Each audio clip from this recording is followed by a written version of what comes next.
नमस्कार, स्वागत है आपका। वक्त हो चला है प्राइम एक्सक्लूसिव का। मैं हूं आपके साथ आशा झा और आज यूपी में पीडीए पॉलिटिक्स। जी, सुल्तानपुर में डकैती के आरोपी मंगेश यादव का एनकाउंटर यूपी में सियासी मुद्दा बन गया है। क्या ये एनकाउंटर जातिगत राजनीति की वजह से हुआ? क्या ये इसलिए हुआ क्योंकि मंगेश यादव उस पीडीए से आता था जिस पर अखिलेश यादव अपने सियासी करियर का सबसे बड़ा दांव खेल रहे हैं? यूपी में इस मुद्दे पर सियासत इतनी भीषण हो चली है कि यूपी के डीजीपी प्रशांत कुमार को इस पर सफाई देने के लिए सामने आना पड़ा। प्रशांत कुमार ने अखिलेश यादव के आरोपों को न सिर्फ खारिज किया बल्कि जोर देकर कहा कि यूपी में जाति और धर्म देखकर कार्रवाई नहीं की जाती। लेकिन अखिलेश यादव के आरोप यहीं तक नहीं थे। आज अखिलेश यादव ने योगी आदित्यनाथ पर भी फिर एक बार सीधा हमला बोला, यह कहकर कि माफिया और मठाधीश में ज्यादा फर्क नहीं होता। इस पर बीजेपी की तीखी प्रतिक्रिया सामने आई। लबोलुआब ये कि उपचुनाव से पहले पीडीए पर घमासान और तेज हो चला है। ऐसे में देखिए यूपी में पीडीए पॉलिटिक्स।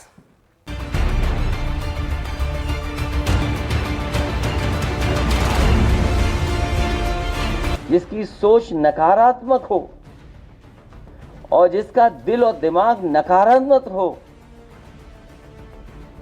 वो विनाश ही कर सकता है, विकास नहीं कर सकता।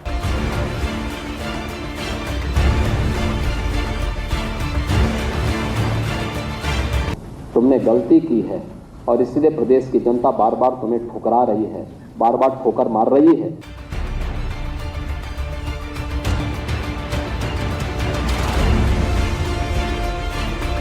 भाजपा ने तो इतने एनकाउंटर किए, उत्तर प्रदेश को फर्जी एनकाउंटर की राजधानी बना दी इन्होंने।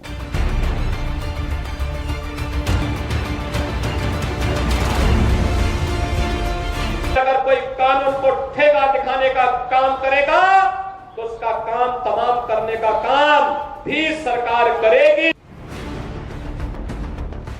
यूपी की सियासत में इन दिनों बीजेपी और समाजवादी पार्टी के बीच जबानी जंग तेज है। मौका यूपी में 10 सीटों पर होने वाले उपचुनाव का है। ऐसे में चाहे बीजेपी हो या फिर समाजवादी पार्टी, दोनों ही दल अब मुद्दों को भुनाने के जुगात में लग गए हैं। यूपी की सियासत में जाति और धर्म के राजनीति का बहुत पुराना इतिहास रहा है। गाहे बगाहे सभी दल जातियों को लामबंद करने की कोशिश करते हैं। लेकिन इसी बीच सुल्तानपुर में हुई लूट और फिर पुलिसिया कार्रवाई में एनकाउंटर को लेकर अखिलेश यादव बीजेपी सरकार पर हमलावर है। आरोपी मंगेश यादव के एनकाउंटर को जातिगत राजनीति से जोड़कर पीडीए को धार दे रहे हैं। सीएम योगी को निशाने पर ले रहे हैं, तो वहीं दूसरी तरफ बीजेपी अखिलेश यादव को माफिया और मठ में फर्क करने की नसीहत दे रही है। आप मास्टरमाइंड का क्यों नहीं एनकाउंटर किया? कोई एसटीएफ से सवाल पूछ लेगा, क्या आप सवाल पूछ लोगे? नहीं पूछ पाओगे। मठाधीश और माफिया में कोई ज्यादा फर्क नहीं होता। समाजवादी पार्टी को मठ मंदिर और माफिया में अंतर नहीं पता है। ये सब माफिया की मजार पर फातिया पढ़ने वाले लोग हैं। सनातन को क्या जाने। दरअसल जिस कानून व्यवस्था और जीरो टॉलरेंस की नीति पर सीएम योगी लगातार यूपी में विपक्ष पर हमलावर होते हैं, उसी मुद्दे पर अखिलेश अब योगी सरकार को घेरने की कोशिश कर रहे हैं। सुल्तानपुर एनकाउंटर के बहाने योगी सरकार की नीति और नीयत पर सवाल उठा रहे हैं। इसे फर्जी एनकाउंटर करार दे रहे हैं। उसके घर परिवार के लोगों के मां का इनको दर्द समझ में नहीं आ रहा, बहन के आंसू नहीं समझ में आ रहे हैं। और सोचिए कैसा दिमाग इनका। सरकार ने कैसी होशियारी दिखाई कि चप्पल में एनकाउंटर कर दिया। बताइए आप, कैसा दिमाग है इन लोगों का, क्या होशियारी दिखाई। कौन नई तस्वीर देख करके बता सकता है कि यह झूठा एनकाउंटर हुआ था? अगर आंकड़ा और डाटा ठीक है तो सबसे ज्यादा फेक एनकाउंटर अगर किसी के हुए हैं तो पीडीए के परिवार के लोगों के ही हुए। उधर अखिलेश ने बीजेपी सरकार पर फर्जी एनकाउंटर का आरोप लगाया, तो वहीं दूसरी तरफ बीजेपी समाजवादी पार्टी को माफियाओं का हमदर्द बता रही। जब उनके किसी एक माफिया शागिर्द को, किसी डकैत को जो पुलिस मुठभेड़ में मारा जाता है, जब मारा जाता है तो इनकी दुखती हुई नस पर जैसे पुलिस ने उंगली रख दी हो, तब ये चिल्लाने लगते हैं। समाजवादी पार्टी का डीएनए ही ऐसा है। समाजवादी पार्टी की व्यवस्था ही ऐसी है। जब जब वो सरकार में आते हैं, गुंडे, माफिया, मवाली, सारे लोग कॉलर खड़ा करके प्रदेश की जनता के ऊपर रोड रोलर चलाने का काम करते हैं, रोड रोलर चलाने का काम करते हैं। जनता को कुचलने का प्रयास करते हैं। चाहे सुल्तानपुर की घटना हो या प्रदेश की कोई भी घटना हो, समाजवादी पार्टी हमेशा अपराधियों के समर्थन में आने का काम करती है। सुल्तानपुर एनकाउंटर को लेकर पुलिस प्रशासन ने भी अपना रुख साफ किया। यूपी पुलिस के डीजीपी प्रशांत कुमार ने अखिलेश यादव के आरोपों को सिरे से नकार दिया। राजनीतिक चीज़ों का कोई इस संबंध में जवाब नहीं है। मैं जहाँ तक आरोप की बात है इसका मैं पूर्णतः खंडन करता हूँ। मैंने पहले भी खंडन किया है। किसी भी व्यक्ति अपराधी के जाति और धर्म देख के कोई कार्रवाई नहीं होती। कभी कभी ये भी हो सकता है कि पुलिस की कार्रवाई में किसी का कोई आपराधिक इतिहास न हो, ऐसी भी कार्रवाई होती है। मौके पे लोग आए, घटना हुई, पुलिस पहुंच गई, फायरिंग हो गई, तो ऑपरेशन में पुलिस वाले मर गए, अपराधी मर गए। उधर यूपी सरकार में मंत्री और सुबह सपा अध्यक्ष ओपी राजभर ने सुल्तानपुर एनकाउंटर को लेकर अखिलेश यादव को घेरा। साफ कहा कि मुसलमान मारा जाता है तब अखिलेश यादव की जबान नहीं खुलती। मंगेश यादव की मौत पर हाय तौबा क्यों कर रहे हैं? अगर ये हाय तौबा मचा रहे हैं तो हम तो बार बार कहते हैं कि जब ये मुसलमान मरता है, जाट मरता है, दलित मरता है, अति पिछड़ा मरता है तो इनकी जबान नहीं खुलती है। क्यों ऐसा करते हैं? आज जो जातिवाद का जहर ये बोल रहे हैं कि जाति को मारा जा रहा है, उनकी जाति को दूसरी जाति को जब अपराधी मारा जाता है तो ये क्यों नहीं बोल रहे हैं? क्या कारण है? दरअसल यूपी में 10 सीटों पर उपचुनाव होने हैं। ऐसे में आरोप प्रत्यारोप का खेल चरम पर है। कोई बुद्धि और दिमाग की बात कर रहा है तो कोई नकारात्मक दिल और दिमाग की बात। हालात ये है कि यूपी की 10 सीटों पर जीत के लिए अब विकास और विनाश की बातें भी होने लगी। सरकार चलाने के लिए दिल भी चाहिए और दिमाग भी चाहिए। सत्ता वरासत में मिल सकती है, बुद्धि वरासत में नहीं मिलती है। दिमाग भी वरासत में नहीं मिलता है। ये जो लोग सत्ता को अपनी पपौती मानते थे, वे लोग आज समझने लग गए हैं अब उत्तर प्रदेश में कभी उनको वापस नहीं आना है। जिसकी सोच नकारात्मक हो और जिसका दिल और दिमाग नकारात्मक हो, वो विनाश ही कर सकता है, विकास नहीं कर सकता। और फिर जो हार्टलेस है उससे उम्मीद भी क्या करनी है। 2024 के लोकसभा चुनाव में बीजेपी को तगड़ा झटका मिला। अखिलेश का पिछड़ा, दलित और अल्पसंख्यक फॉर्मूला ऐसा हिट हुआ कि बीजेपी 33 सीटों पर आ सिमटी। यहां तक कि जिस राम मंदिर के मुद्दे को बीजेपी ने चुनाव में पुरजोर तरीके से उठाया, उसी राम की धरती अयोध्या में बीजेपी चारों खाने चित हो गई।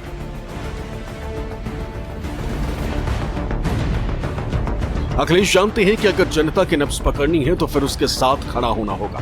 यही वजह है कि अखिलेश ने अयोध्या में जमीनों की लूट को लेकर बीजेपी पर बड़े आरोप लगाए। उन्होंने कहा कि अयोध्या में जमीनों की लूट मची। बीजेपी सरकार के संरक्षण में अधिकारी और नेता गरीबों की जमीन लूट रहे हैं। अयोध्या जैसी पावन धरती पर जो किसान स्वयं ऐसे अच्छे कार्य के लिए जमीन देना चाहते थे, जिस समय मांग थी कि सर्किट रेट बढ़ाया जाए, इनको मुआवजा दिया जाए, सरकार ने किसानों को कहीं मुआवजा नहीं दिया जो उनकी मांग थी उसके अनुसार। लेकिन जब गरीब किसान भोले भाले लोगों से जमीन ले ली, जब दूसरे लोगों के पास जमीन पहुंच गई और अपने लोगों के पास उनके जमीन पहुंच गई, उसके बाद अयोध्या का सर्किट रेट से लेकर के सब बढ़ा दिया गया। दरअसल अयोध्या में लोकसभा चुनाव में जीत ने अखिलेश के पीडीए को सबसे ज्यादा मजबूत किया, क्योंकि यहां से अवधेश प्रसाद जो कि पीडीए समाज से आते हैं, उन्होंने जीत दर्ज की। ऐसे में वो समाजवादी पार्टी के लिए पीडीए के ब्रांड एम्बेसडर के तौर पर उभर कर सामने आए। ऐसे में अखिलेश इस लीड को जाया नहीं होने देना चाहते और यही वजह है कि वो उपचुनाव में भी बीजेपी को यहां हराने की बात कर रहे हैं। हालांकि सीएम योगी पिछली सरकारों के कार्यकाल को लेकर अखिलेश पर हमलावर हैं। उनके कार्यकाल को जंगल राज से जोड़ रहे हैं। इलेक्शन की तैयारी तो बड़ी तगड़ी कर ली है, हर जगह प्रोजेक्ट। क्या तगड़ी की है? बीएलओ हटा दो, ये कोई तैयारी है? डीएम अपना पोस्ट कर दो, अपना पुलिस कप्तान जो कहने मानता रहे उसको पोस्ट कर दो, ये तैयारी बोलेंगे आप? आप देखिएगा मिल्कीपुर वाले कैसे भारतीय जनता पार्टी को दोबारा हरा करके भेजते हैं। और केवल मिल्कीपुर नहीं, जनता इंतजार कर रही है 27 का। जहां भी भ्रष्टाचार होगा, अराजकता होगी, अभाव होगा, वहां पर जंगल राज भी होगा, अव्यवस्था होगी, असुरक्षित माहौल होगा, किसी का सम्मान नहीं होगा। भले ही उपचुनाव में अभी देरी है, लेकिन चाहे एनडीए गठबंधन हो या फिर इंडिया गठबंधन, दोनों प्रदेश की सबसे बड़ी पीडीए आबादी को अपने पाले में लाने के लिए जुटे हुए हैं और आरोप प्रत्यारोप का दौर जारी है। तो मंगेश यादव के एनकाउंटर से जोड़ते हुए अखिलेश यादव की पीडीए चाल क्या है और बीजेपी में इसको लेकर के कैसे टेंशन बढ़ गई है, आइए एक करके आपको दिखाती हूं पॉइंटर्स के माध्यम से। सुल्तानपुर एनकाउंटर को पीडीए से अखिलेश यादव ने जोड़ा, यह कहकर कि मंगेश यादव का एनकाउंटर नहीं बल्कि यह हत्या है। दूसरा देखिए, बीजेपी की जो जीरो टॉलरेंस नीति है उसको भी अखिलेश यादव सीधा चैलेंज करते नजर आए। योगी सरकार उपलब्धि बताती है, इसे अखिलेश यादव ने आज सीधा चैलेंज कर दिया। तीसरी बड़ी बात क्या अयोध्या को लेकर कही, अयोध्या में जमीन को लेकर सरकार पर जोरदार हमला किया कि किसानों की जमीन सस्ते में खरीदकर महंगे दामों पर बेचा जा रहा है। इससे जोड़ते हुए मुख्यमंत्री पर अखिलेश यादव ने सीधा हमला किया और क्या क्या बातें मुख्यमंत्री को लेकर के कही, देखिए। योगी सरकार पर भ्रष्टाचार का आरोप लगाया, मुख्यमंत्री को सीधा इसमें जिम्मेदार ठहराया। दूसरी बात, आरक्षण और संविधान को लेकर सरकार पर फिर से वार किया और अभी शिक्षक नियुक्ति को लेकर जो हंगामा मचा है उसमें आरक्षण घोटाले पर सरकार से सवाल पूछे, यानी निशाने पर सीधा योगी आदित्यनाथ रहे, उनकी कार्यप्रणाली रही, क्योंकि अखिलेश ये समझ चुके हैं कि यूपी में अगर बीजेपी को हराना है तो योगी मॉडल पर ही प्रहार करना होगा और इसलिए उपचुनाव से पहले ये लड़ाई अब योगी वर्सेस अखिलेश यादव नजर आने लगी है। दरअसल यूपी की राजनीति में पीडीए सबसे ज्यादा महत्व रखता है, क्योंकि ये वो वोट बैंक है जिसके बिना किसी की सरकार नहीं बन सकती। अखिलेश अब इस बात को बखूबी समझ चुके हैं कि बिना पीडीए के 2027 में यूपी की सत्ता पर वापसी संभव नहीं है। यही वजह है कि वो लगातार पीडीए वोट बैंक को अपने पाले में लाने के जुगत में लग गए हैं और बीजेपी पर हर बार से पहले पीडीए का नाम ले रहे हैं। 10 में से 10 इंडिया गठबंधन जीतेगा पीडीए रणनीति पर। सवाल सीट का नहीं, सवाल जीत का है। वहीं दूसरी तरफ सीएम योगी समाजवादी पार्टी के कार्यकाल को काला अध्याय करार देने में जुटे, साथ ही ये दावा कर रहे हैं कि अब प्रदेश की जनता ने उन्हें नकार दिया है। जिन लोगों ने कभी अच्छा किया ही नहीं, तो जब अच्छा होगा तो उनको बुरा तो लगेगा ही, क्योंकि वो एक्सपोज हो रहे हैं और इसलिए दुष्प्रचार का भी सहारा लेते हैं।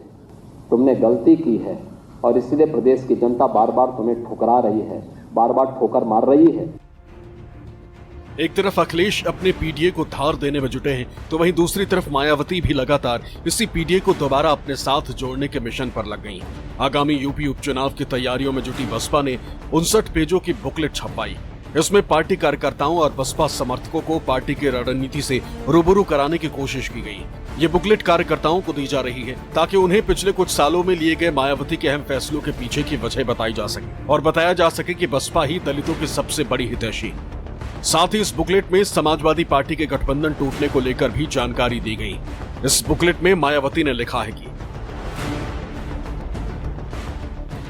2019 लोकसभा चुनाव में बसपा को 10 और सपा को 5 सीटें मिली थी, जिसकी वजह से अखिलेश यादव ने बसपा से संबंध बनाकर रखना तो दूर, बसपा के बड़े नेताओं का फोन तक उठाना बंद कर दिया था। इसलिए पार्टी के स्वाभिमान को बरकरार रखने के लिए सपा से गठबंधन तोड़ने का फैसला लिया था। दरअसल इस बुकलेट को जारी करने के पीछे पार्टी का उद्देश्य मायावती के रुख से पार्टी के जमीनी स्तर के कार्यकर्ताओं को वाकिफ कराने के साथ ही आम जनता में मायावती के रुख और पार्टी की नीतियों को लेकर के जागरूक करना है। मायावती इस बुकलेट के जरिए अपने मूल वोट बैंक यानी दलित और पिछड़ों को ये समझाने की बार बार कोशिश करती है कि बाकी पार्टियां उनके वोट बैंक के लालच में काम करती हैं, लेकिन मायावती और बहुजन समाज पार्टी उनके हित के लिए काम करती है और उनके हित के लिए ही संघर्ष करती है। उधर अखिलेश यादव ने मायावती की टिप्पणी पर अपनी प्रतिक्रिया दी।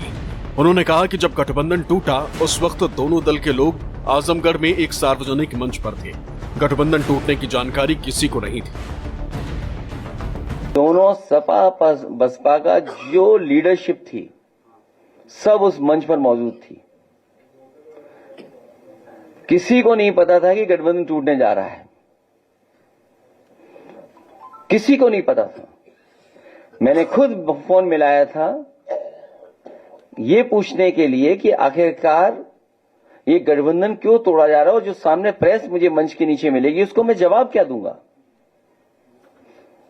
तो कभी कभी लोग अपनी बात को छिपाने के लिए भी इस तरह की बातें रखी जाती हैं।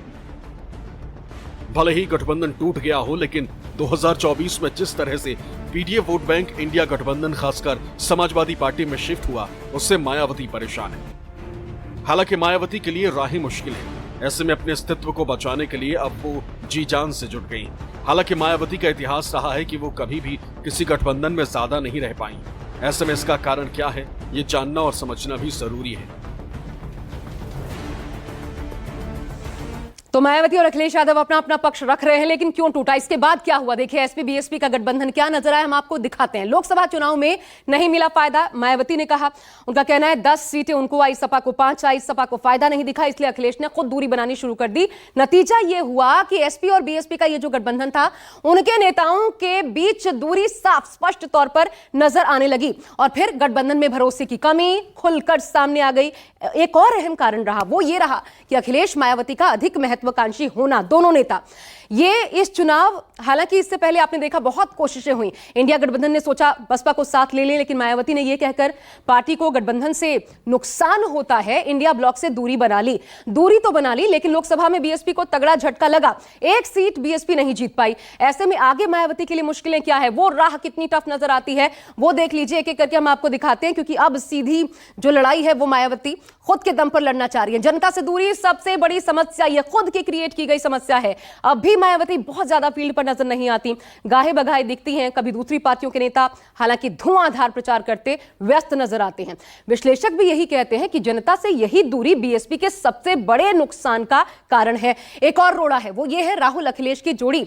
ये एक और बड़ा रोड़ा, दो लड़कों से खतरा सिर्फ बीजेपी को नहीं बल्कि बीएसपी को भी है, और खुद बीएसपी के भीतर जो अंतर करा है वो एक और बड़ी परेशानी है। बीएसपी की पहचान बने ऐसे कई बड़े चेहरे इसी अंतरकलह की वजह से पार्टी से दूरी बनाते चले गए। अब जो है वो राजनीतिक परिस्थितियां मायावती की राहें रोकेंगी, और ऐसी परिस्थितियां जो फिलहाल बीएसपी के खिलाफ नजर आती हैं, और ये एक बड़ा चैलेंज होगा। इसमें एक और पॉइंट जुड़ता है, वो है दलित और पिछड़े वोटर्स में भरोसा पैदा करना। कैसे करेंगी मायावती, देखना होगा। तो मायावती की महत्वाकांक्षा है बंजर सियासी जमीन को फिर से उपजाऊ बनाना, लेकिन इस राह में कुछ ऐसे फैक्टर्स हैं जिनको सिर्फ मायावती ही दुरुस्त कर सकती हैं, जो कि अगेंस्ट जाता दिखता है। देखिए वो क्या क्या है। पहला, मायावती अपने अलावा किसी नेता को बर्दाश्त नहीं कर पाती, ये उनके ऊपर आरोप लगता है। दूसरा, गठबंधन के साथ ही ज्यादा दिनों तक साथ नहीं टिक पाते उनके चाहकर भी। तीसरा, खुद मायावती की छवि गठबंधन तोड़ने वाले नेता की बन चुकी है, जिन पर अब दूसरी सियासी पार्टियां भरोसा करने से कतराती हैं, और ऐसे में वोट बैंक को जोड़ने के साथ साथ इमेज पॉलिशिंग एक बड़ी चुनौती होगी, जिस पर मायावती को काम करना होगा। हालांकि ये नेक्स्ट टू इम्पॉसिबल दिखता जरूर है, लेकिन राजनीति में कब क्या हो जाए, कौन सा मुद्दा काम कर जाए, किसको लीड मिल जाए, कुछ कहा नहीं जा सकता। ऐसे में बीएसपी के विस्तार की कोशिशों की पहली परीक्षा 10 सीटों का उपचुनाव होगा। फिलहाल के लिए बस इतना ही। देखते रहिए न्यूज़ 24।